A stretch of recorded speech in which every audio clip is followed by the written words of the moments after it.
5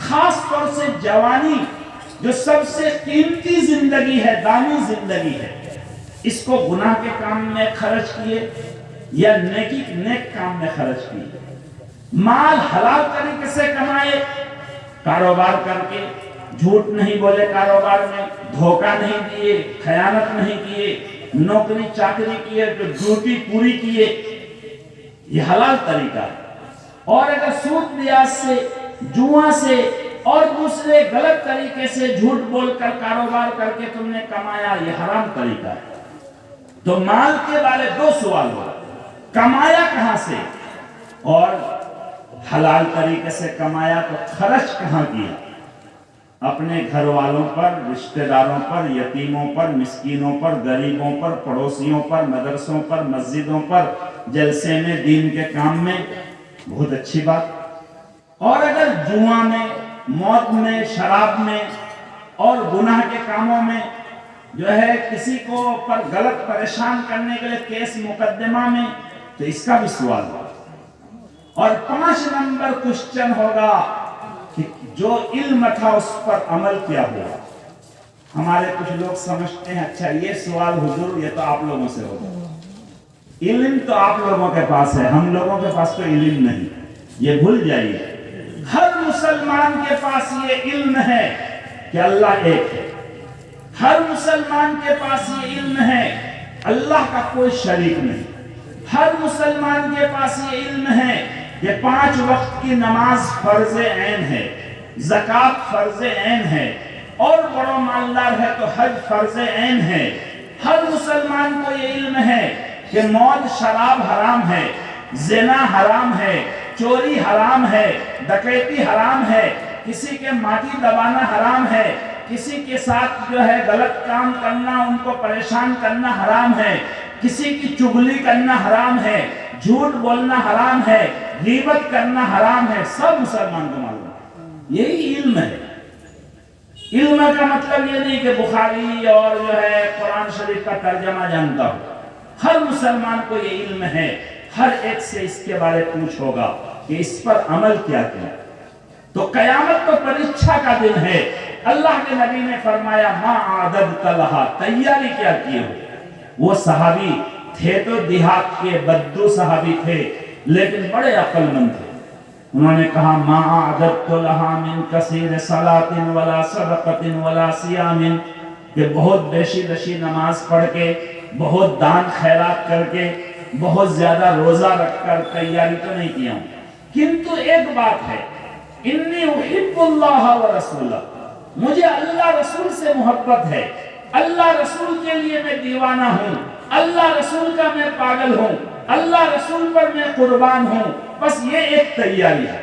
اللہ کے نبی نے فرمایا انت مع من احببت، اگر اللہ رسول سے محبت ہے تو گھبرانے کی ضرورت نہیں، ڈرنے بھوئے کرنے کی ضرورت نہیں، قیامت کے دن تم اللہ کے رسول کے ساتھ رہو، اور تم ہی نہیں المرء مع من احب، ہر مانوس قیامت کے دن اپنے محبوب اور اپنے بندو کے ساتھ رہے گا۔ اس لیے اس دنیا میں دیکھنا ہے ہمارا بندو، ہمارا دوست کیسا ہے۔ اگر ہمارا دوست، ہمارا بندو اگر علماء ہیں، دیندار ہیں، دعوت والے ہیں، تبلیغ والے ہیں، نیک لوگ ہیں، تو قیامت میں بھی، جنت میں بھی انہی کے سنگ اور ساتھ میں رہیں گے۔ اور اگر اس دنیا میں ہمارا بندو جو ہے ڈانس کرنے والا ہے، مداری مد پینے والا ہے، جواری جوا کھیلنے والا ہے، ڈرگس پینے والا ہے اور گندے لوگ ہیں، تو قیامت میں بھی انہی کے ساتھ رہیں گے۔ یہ نہیں کہ 50 روپے چندہ مسجد میں لے کے ہم امام صاحب کے ساتھ رہیں گے، نہیں، بندو کے ساتھ رہیں گے جو ہمارا دوست ہے دنیا میں۔ اس لیے میرے بھائیوں، دوستوں، بزرگوں، ہمیں اس دنیا میں اپنا سنگ ساتھ بندو بہت سوچ سمجھ کر بنانا چاہیے، اور خاص طور سے ہماری جو نئی نسل ہے، ہماری جو اولاد ہے، ہمارے جو بچے ہیں، ان کا سنگ ساتھ جو ہے اچھا اور بھالو مانوس ہو، اس پر کڑی نگاہ رکھنی چاہیے۔ ٹھیک ہے، ہم کو اپنے بچے کو اگر مدرسے میں نہیں پڑھانا ہے، حافظ عالم نہیں بنانا ہے، مت بنائیے، کوئی فرض نہیں ہے ہر مانوس عالم بنے، ہر مانوش حافظ قرآن بنے، لیکن یہ فرض عین ہے کہ ہر مانوش مسلمان بنے، ہر مسلمان کا بچہ ایمان والا بنے، جو مکتب میں تعلیم ہوتی ہے، یہ فرض عین ہے۔ ہر بچے کو دین، اسلام، قرآن کا جاننا، وضو نماز کا فرائض جاننا، یہ فرض عین ہے۔ ہر مسلمان کو یہ ضروری ہے کہ اپنی اولاد کو جو ہے صحیح تعلیم اور تربیت دے۔ اگر آپ اسکول کالج میں بھیج رہے ہیں تو پہلے مکتب کی تعلیم مضبوط کر دیں گے، پھر ان پر نگرانی کیجیے کہ ان کا بندو کون ہے، ان کا سنگ ساتھ کون ہے، یہ ہمارا بیٹا کن کے ساتھ کھیلتا ہے، کن کے ساتھ ان کا گھومنا پھرنا اٹھنا بیٹھنا ہے۔ اگر غلط لڑکوں کے ساتھ گھومنا پھرنا ہے تو پھر خیر نہیں، پھر آپ کا بچہ بھی جو ہے برباد ہوگا۔ حدیث میں ہے کہ بھالو سنگت اور بندو بالو سنگت والا اس کی مثال عطار جیسی ہے۔ ایک آدمی کے پاس خوشبو عطر ہے، عطر کی دکان ہے، اگر عطر کی دکان میں جا کر کوئی بیٹھے گا تو خوشبو سونگے گا، ہو سکتا ہے عطر والا تھوڑا خوشبو لگا دے، روئی میں خوشبو دے کر ایک پھایا دے دے، آپ کان میں رکھ لیں گے، 4 دن تک سونگ رہے ہیں، فائدہ ہی فائدہ۔ ہو سکتا ہے کوئی خوشبو آپ کو پسند آ جائے اور آپ کہیں یہ عطر کتنے کا ہے کہ 50 روپے کا، چل لیجیے یہ مجھے دے دیجیے، فائدہ ہی فائدہ ہے، لابھ ہی لابھ ہے۔ اور برے سنگت اور برے بندو، بد بندو کی مثال ہمارے نبی نے دی لوہار کی دکان سے، جو چاقو چھری تلوار لوہا سے بناتا ہے، اس کے دکان میں بھٹی ہوتی ہے، اس بھٹی میں لوہا کو آگ میں جلا کر کے اس پر ہتھوڑا مارتا ہے، اس میں ایک مہک اور بدبو ہوتی ہے۔ لوہار کے دکان میں بیٹھیں گے تو بدبو محسوس ہوگی۔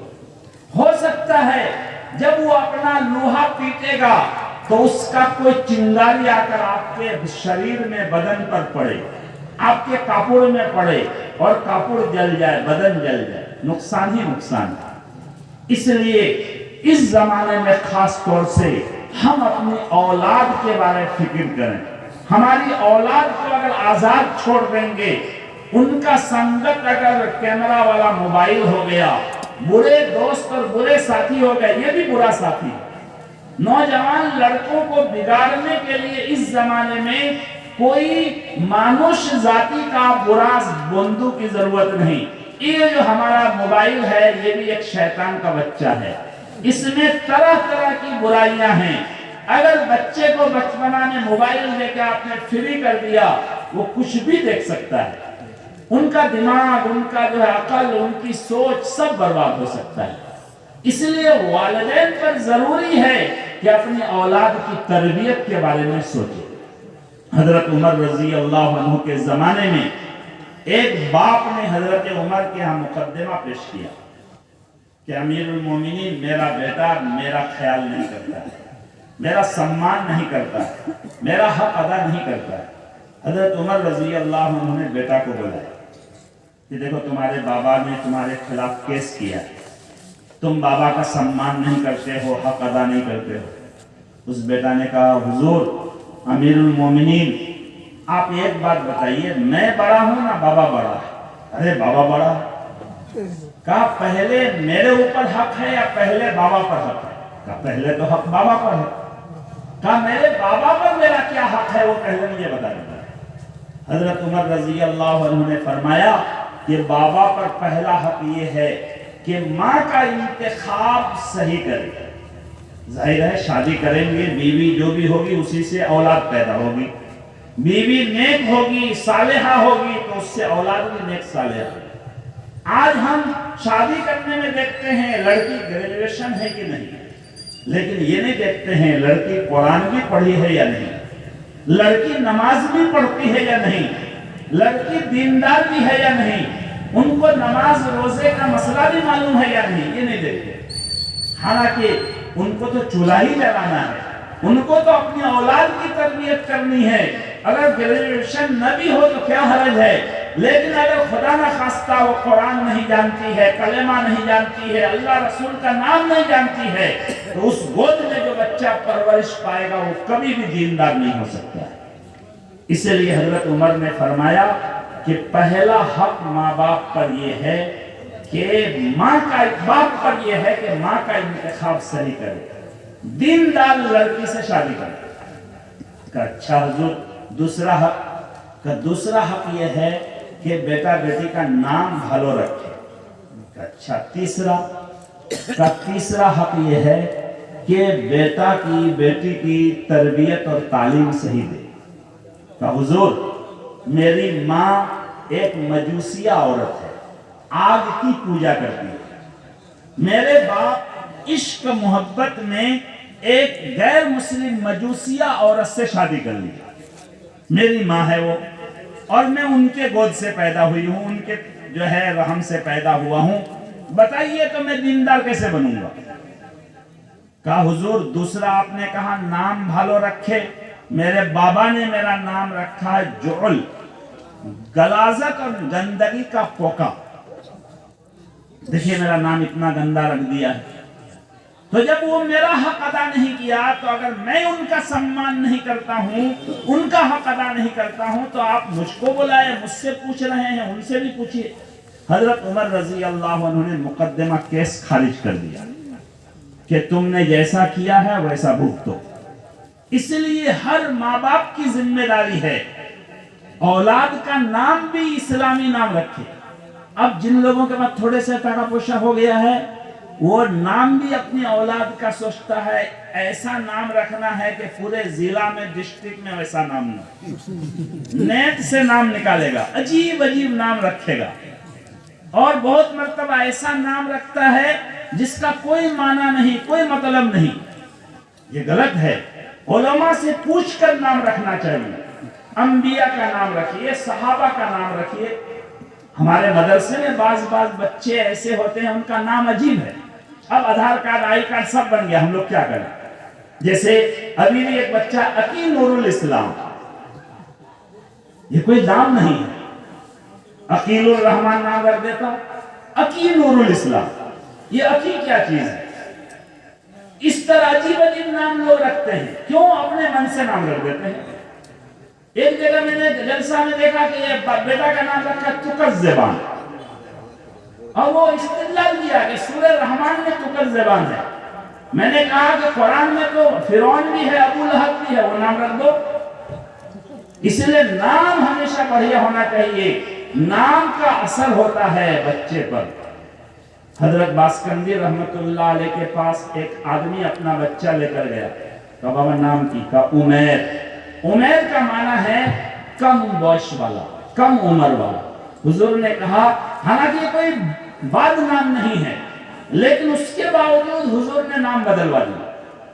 کہنا بابا نام کا اثر پڑتا ہے، کم بیش والا یہ نام رکھے، ہر دن پکارو گے او کم بیش والا، تو وہ تو 30 سال ہی میں مرے گا، وہ 100 سال کا کبھی نہیں ہوگا، کیونکہ ہر دن ان کا ماتا، ان کا بابا، ان کا گھر کا ہر آدمی سب کہتا او کم بیش والا۔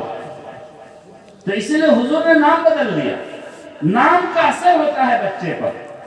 اس لیے ماں باپ کی ذمہ داری ہے کہ اپنے بچوں کا نام بڑھیا رکھیں، اور اس کے بعد بچپنا میں ان کو قرآن کی تعلیم، دین کی تعلیم پوری دے دے، بعد میں پھر جہاں کالج میں، اسکول میں جہاں بھیجنا ہے بھیجیے، کوئی بات نہیں۔ لیکن آج یہ بھی ہے کہ تھوڑا سا پیسہ ہو گیا، 2 سال کا بچہ نہیں ہے، کہنا حضور سنیے بھائی بڑھ لو بیٹا، اے فار ایپل، بی فار فلاں، سی فار فلاں، بس وہی شروع کر دیا۔ اللہ کے بندے پہلے اللہ رسول کا نام سکھاؤ، پہلے نبی جو صحابی کا نام بتاؤ، بعد میں سب سکھانا۔ اسلام منع نہیں کرتا ہے، اسی لیے تو ہمارے اسلام کی یہ تعلیم ہے کہ بچہ پیدا ہوتے ہی سب سے پہلے کان میں اذان کو، اور اس کان میں اقامت کو۔ کون سا جمعہ پڑھنے جانا ہے اس بچے کو، اتنی جلدی اذان اور اقامت کو سنا رہے ہیں؟ اس لیے کہ دنیا کی کوئی آواز ان کے دل میں گھسنے سے پہلے اللہ کا نام پہنچ جائے، رسول کی رسالت اور نماز کی دعوت ان کے دل و دماغ میں پہنچ جائے۔ اس لیے کہ جو پہلا اثر ہوگا وہ آخر تک رہے گا. اس لیے بچپنا میں پہلے بچوں کو مکتب کی تعلیم، دین کی تعلیم مضبوط دینی چاہیے. اس کے بعد آپ کو جو کرنا ہے وہ کیجئے. اسلام منع نہیں کرتا ہے، کوئی مولانا نہیں کہتا ہے کہ ہر بچے کو آپ عالم ہی بناؤ، مدرسے ہی میں پڑھاؤ، حافظ قرآن ہی بناؤ. وہ آپ کا فیصلہ. آپ کو ہمیشہ کی کامیابی اگر چاہیے، حدیث میں آتا ہے کہ ایک حافظ قرآن 7 اور ایک حدیث میں 10 ایسے آدمی کی بخشش کرائے گا جن پر جہنم واجب ہو گئی ہوگی. فرشتہ ان کو پکڑ کے کھینچ کے لے جائے گا جہنم میں. وہ ننھا منھا بچہ کھڑا ہو جائے گا، کہے گا اے اللہ میرے سینے میں آپ کا قرآن ہے، یہ میرے ماموں کو فرشتے کہاں لے جا رہے ہیں. اے اللہ میں میرے ماموں کو جہنم میں لے جانے نہیں دوں گا. وہ بچہ جب چیخے گا، چلائے گا، اللہ فرشتوں سے کہیں گے واپس لاؤ، واپس لاؤ، ان کی سفارش ہے، لے جاؤ ان کو جنت میں ڈال دو. اگر آپ کو وہاں کی کامیابی چاہیے، اللہ کہیں گے کہ اے حافظ قرآن، قرآن پڑھنا شروع کرو، جنت میں پڑھتے جاؤ، چڑھتے جاؤ، پڑھتے جاؤ، چڑھتے جاؤ. جہاں والناس آخری آیت ہوگی وہی تمہارا مقام ہوگا. اگر وہ چاہیے تو بچے کو حافظ قرآن بنائیے. اور اگر نہیں 60 سال کی زندگی عیش خریدنا ہے تو ضرور بنائیے، ڈاکٹر بنائیے، بالشٹر بنائیے، جو چاہیے بنائیے، مگر جائے گا بعد میں ماٹی ہی میں. آخری وقت میں وہی حافظ قرآن کے جنازہ پڑھانے کے محتاج نہیں. یہ تو اپنا اختیار ہے، لیکن یہ ہر باپ پر ضروری ہے کہ اپنے اولاد کو پہلے دینی تعلیم دیں. اور اس زمانے میں ہم لوگ کیا کیے ہیں، لڑکوں سے زیادہ ضروری سمجھتے ہیں لڑکیوں کو اسکول کالج میں پڑھانے. حالانکہ خدا کی قسم لڑکوں سے زیادہ ضرورت ہے لڑکیوں کو دینی تعلیم دینے.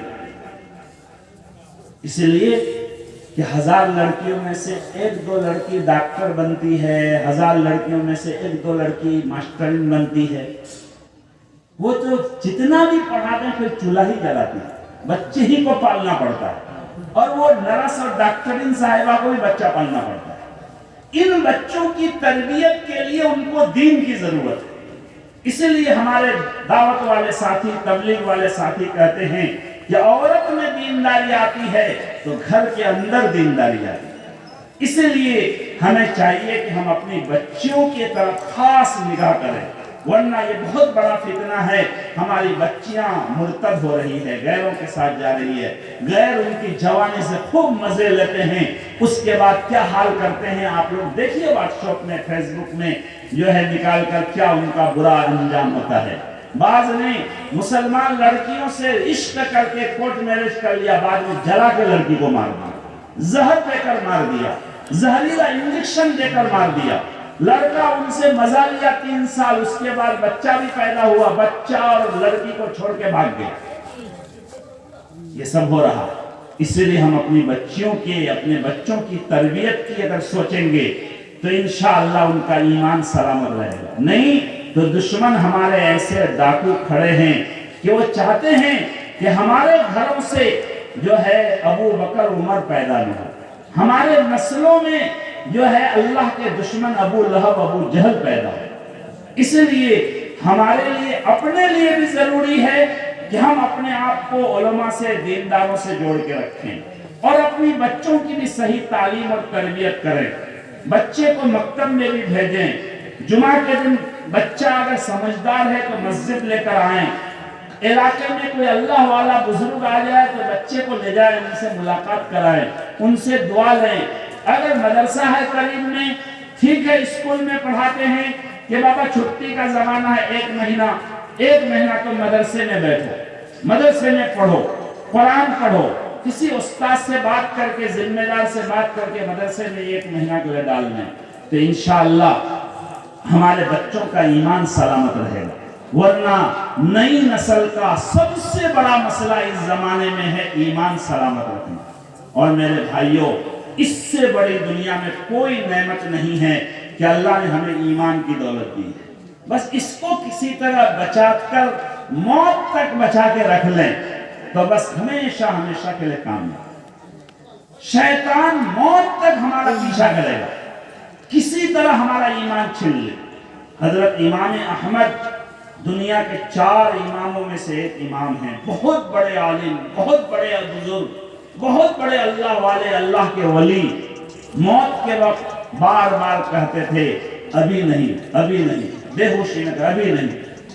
ہوش آیا، خادموں نے، شاگردوں نے پوچھا حضرت آپ بے ہوش ہوتے ہیں تو کہتے ہیں ابھی نہیں، ابھی نہیں، کیا بات ہے؟ حضرت نے فرمایا جیسے میں بے ہوش ہوتا ہوں ابلیس آ کر کھڑا ہو جاتا ہے اور وہ شیطان کھڑا ہو کے کہتا ہے احمد میرے چنگل سے بچ گئے، تو میں کہتا ہوں بابا ابھی نہیں بچا ہوں، جب تک ایمان کے ساتھ روح نہ نکل جائے اس وقت تک نہیں بچا ہوں۔ ہاں ایمان کے ساتھ روح نکل جائے تو اس کا مطلب پھر میں بچ گیا۔ چنانچہ ایک بہت بڑے بزرگ گزرے ہیں، انہوں نے زندگی میں قسم کھائی تھی کہ جب تک مجھے یہ معلوم نہیں ہوگا کہ میں جنتی ہوں، میری نجات ہو گئی ہے، میرا ایمان اللہ کے قبول ہو گیا، اس وقت تک میں ہنسوں گا نہیں، زندگی بھر نہیں ہنسے۔ مرنے کے بعد جب نہلائے لوگ تو ہنسنے لگے، اور جب تک گاؤ دھوئے نہلائے ہنستے رہے، ہنستے رہے، ہنستے رہے، کیونکہ اب انجام معلوم ہو گیا۔ اس لیے میرے بھائیوں اس فتنے کے دور میں اللہ سے دعا بھی کرنی چاہیے، اور جو ہے اللہ والوں کی صحبت میں بیٹھنا چاہیے، دعوت و تبلیغ میں نکلنا چاہیے، دینی جلسوں میں، اجتماع میں، جوڑ میں بھی جانا چاہیے، اپنے بچوں کو بھی نیک لوگوں سے ملاتے رہنا چاہیے، اپنا سنگت نیک لوگوں کو بنانا چاہیے، اپنے بچوں کا بھی دوست اور بندو نیک بچے ہوں، اس کی فکر کرنی چاہیے۔ اسی طرح ایمان بڑھانے کے لیے قرآن کی تلاوت کو لازم پکڑنا چاہیے۔ اللہ نے قرآن میں اعلان کیا ہے کہ قرآن کی تلاوت میں ایمان بڑھانے کی خاصیت ہے۔ اذا تلیت علیہم آیاتہ زادتہم ایمانا، جب قرآن کی تلاوت کی جاتی ہے تو ایمان بڑھ جاتا ہے۔ تو اس لیے ہمیں قرآن کی تلاوت بھی ہر دن کرنی چاہیے جتنا ہو سکے، ایک پارا، آدھا پارا، پاؤ پارا، مگر لازم سا کر کے ہر دن ہم تلاوت کریں تو انشاءاللہ ہمارا ایمان بڑھے گا۔ کچھ اللہ کا نام لیں، وَإِذَا ذُكِرَ اللَّهُ وَجِلَتْ قُلُوبُهُمْ، اللہ کا ذکر کیا جائے تو دل میں ایک ایمانی کیفیت پیدا ہوتا ہے، دل میں ایک جو ہے نور پیدا ہوتا ہے، ایک روشنی پیدا ہوتی ہے، ذکر اللہ سے دل کی تاریکی اور ظلمت ختم ہوتی ہے۔ اس لیے صبح 3 تسبیح، شام کو 3 تسبیح، اور جتنا ہو سکے درود شریف، استغفار ہم پڑھتے رہیں۔ انشاءاللہ اگر اللہ سے مانگتے رہیں گے، اللہ کو یاد کرتے رہیں گے، اللہ کے قرآن کی تلاوت کرتے رہیں گے، اللہ والوں کی صحبت میں بیٹھتے رہیں گے تو ہمارا ایمان سلامت رہے گا، اور ہمارے نسلوں کے ایمان کی حفاظت کا اللہ سامان پیدا کرے گا۔ پھر کوئی دنیا کی طاقت ہمارا ایمان چھین نہیں سکتی ہے۔ اللہ تعالیٰ مجھے بھی موت تک ایمان پر قائم رکھے، موت کے ساتھ، ایمان کے ساتھ موت نصیب فرمائے، اور آپ سب کو، ہم سب کو ان تمام نیک باتوں پر عمل کی اللہ توفیق دے۔ وآخر دعوانا الحمدللہ رب العالمین۔